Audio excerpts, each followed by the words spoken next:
السلام عليكم، مرحبا بكم في قناة شيف نجاة.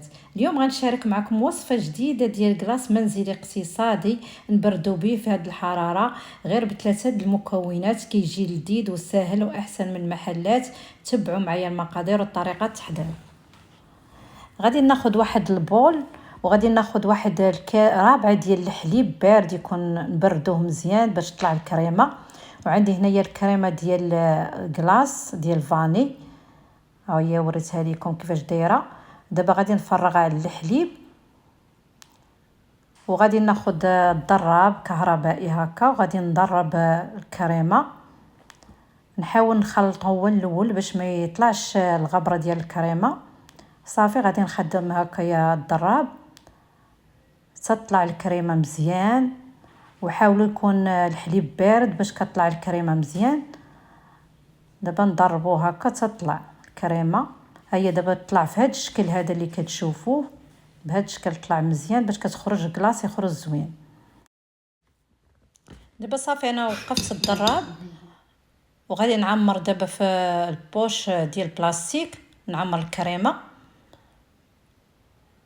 صافي ونخليها في الثلاجه تبرد. نعقدها من الفوق ونخليها تبرد. دابا انا ذوبت الشوكولاط 100 غرام في حمام مريم.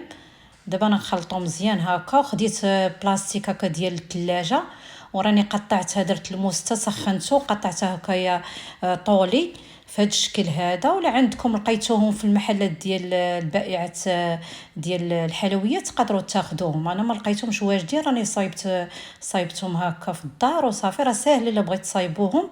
صافي ناخذ واحد حساب 2 معالق ديال الشوكولاط اللي ذوبت وغادي نسرحهم ونحاول ما نوصلهمش حتى الراس هكا باش يبقى لنا واحد البلايصه باش نعقدوا الكريمه.